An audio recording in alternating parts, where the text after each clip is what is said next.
it's with our fantasy that we first meet the unknown, right? Well, look, say you're going out with a new person. It's like, what do? You project a fantasy on them.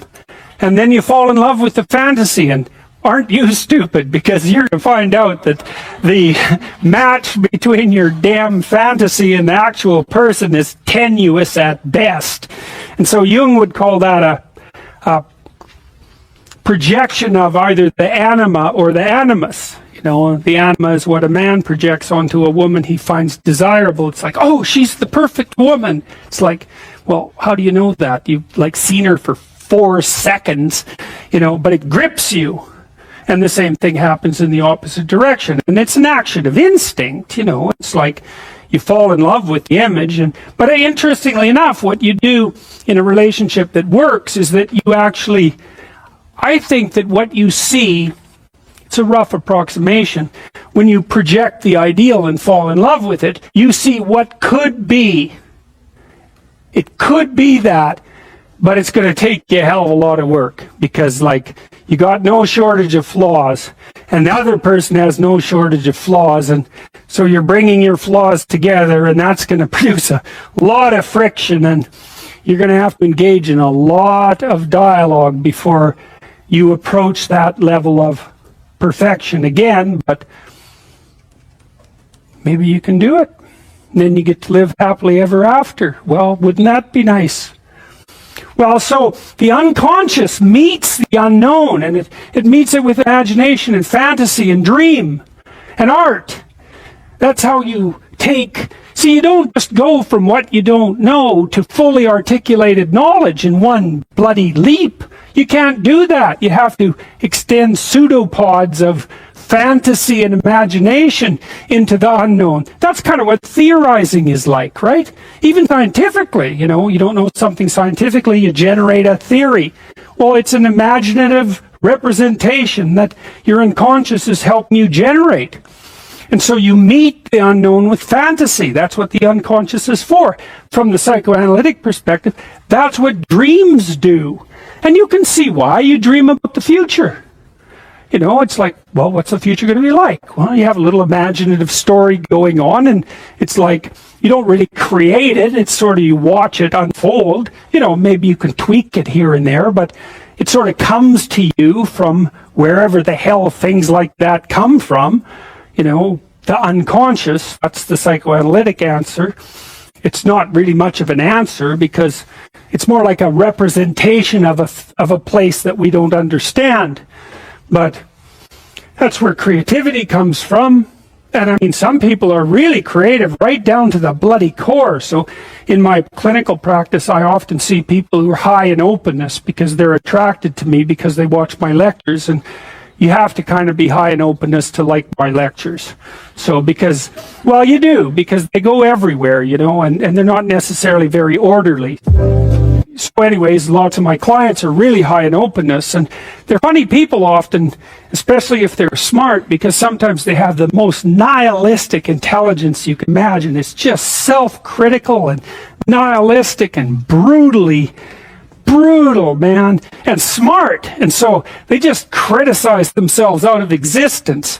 And so often I have to just try to get them to quit listening to their chattering self-critical rationality and go out and create something, you know, with their massive creativity. And as long as they're doing that, they're engaged in the world and happy as hell. But as soon as that self-critical rationality comes in and shuts down the creativity, they're just like walking corpses, you know.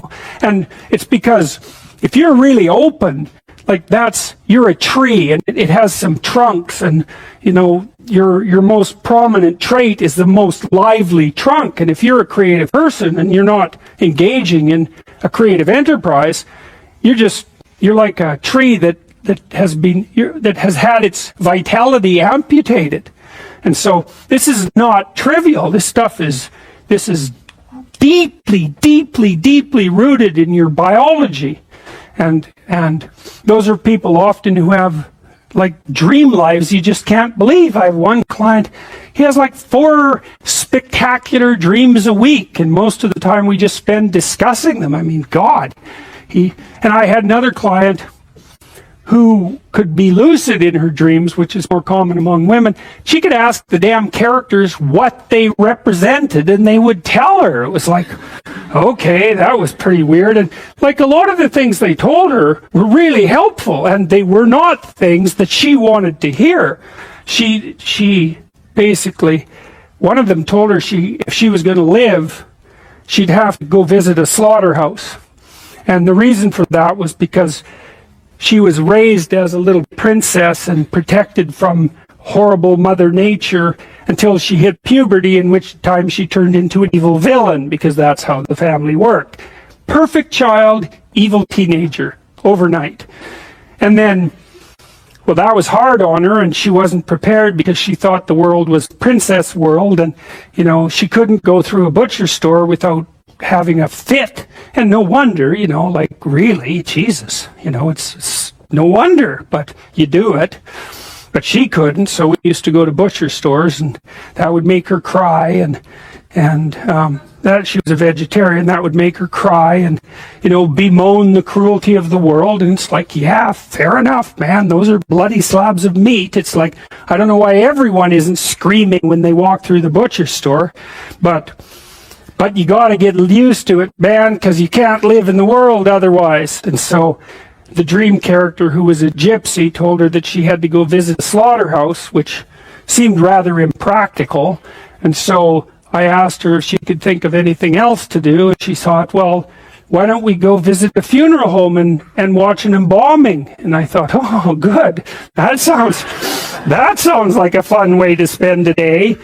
And so I phoned up a funeral parlor, and I said I had a client who was terrified of death. Yeah, and I was a therapist who was also a little shaky on the concept myself. And so they had no problem with that. They deal with death all the time, which is really something to think about, right? A human being can actually have an occupation where they do nothing but deal with death, and they don't go stark raving mad. It's like, what the hell's up with that? It's like working in a palliative care ward where your clients that you know have a relationship, all they're going to do is die this week, next week, the week after. People do that. It's like, those people are tough, man. They're tough. So anyways, we went and watched this embalming, which was, I have a rather high level of disgust sensitivity, so it was a little on the rough side for me. But she sat there, and first, well, she was not, we were outside this little room, she was not looking at that, man, no way. Then she'd kind of go like this, and, you know, that was pretty good. And then she'd go like this, and then she'd go like this, and then she watched it. And then she asked if she could go in, and she put on a glove, and she touched the body, and she didn't have a fit, she didn't have a panic attack. And so she walked away from there learning that there was a hell of a lot more to her than she thought there was, and that she could see things that she didn't think she could see and live. And after that, she sort of had a touchstone. It's like, well, I'm kind of afraid of this. Well, is it as bad as going to see the embalming? No, it's not that bad. Well, I guess I can do it. It's like an initiation, right? She had an initiation, and so did I, you know. And I learned a lot from doing that. I learned that one of the things you need to do if you're going to be a human being is to prepare yourself to be useful in the face of death. And so when you have a parent that dies, which, you know, shatters people's ideas, often they can't even think about it. If you can't even think about that, man, you've got some thinking to do. Because you need to be able to at least think about that, because otherwise you're just going to be a wasteland when it happens. And you never know, you could even have a higher ambition. Maybe you could even be useful when it happens, instead of being part of the heap of destroyed people who also have to be taken care of. You know, and that's brutal. You have to be brutal to be useful in the aftermath of your parents' death. You know, you don't get to crumble and fall apart. And no, you have every reason to. So you got to be kind of some tough monster to manage that. But do you want to be useful in the face of tragedy, or do you want to be pathetic?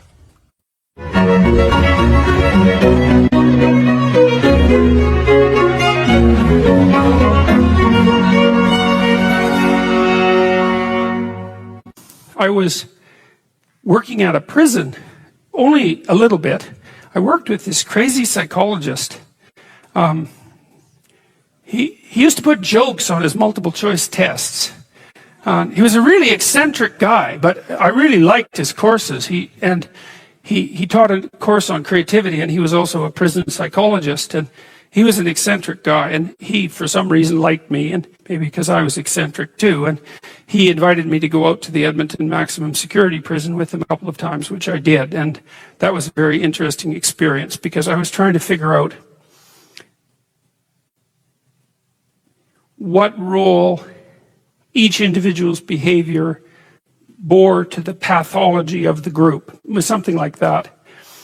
And I went out there and I met a little guy, smaller than me. I was a little bigger by then. And he was a pretty innocuous guy. And what had happened was I was out in this gymnasium. It looks like a high school, a prison, which is really quite telling in my estimation. And there were all these like monsters in there, weightlifting, and like they were monsters. I remember one guy was tattooed everywhere, and he had like a huge scar running down the middle of his chest. It looked like somebody had hit him with an axe, and and I was in there, and I had this weird cape that I used to wear that I bought in Portugal, and some boots that went along with it. And yeah, it was like an 1890s Sherlock Holmes cape, and it was really like it was from the 1890s because this little village was up on a hill. It was a walled city on a hill, and they sold these things, and I don't think they'd changed the style since 1890, and so I thought they were really cool, and so I was wearing that, which wasn't perhaps the most conservative garb to don if you're going to go to a maximum security prison. So anyways, I was in the gymnasium, and the psychologist left. And God only knows, I mean, that's what he was like. And all these guys came around me, and they were offering to trade their prison clothes for my cape. And it was it was like I was being made an offer I couldn't refuse, and so I didn't really know what to do. And then this little guy said something like that the psychologist sent me to come and take you away or something like that. And so I thought, well, better this little guy than all these monsters. So we went outside the gym through some doors, like school doors. We went outside the gym into the exercise yard, I guess. And we were wandering along, and he was talking to me. He seemed like a kind of an innocuous guy. And then the psychologist showed up at the door and motioned us back, and so, which was kind of a relief. And so I went into his office, and he said, "You know that guy that you walked out in the yard with?" And I said, "Yeah." He said, he took two cops one night, and he had them kneel down, and while they were begging for their lives, he shot them both in the back of the head. And I thought,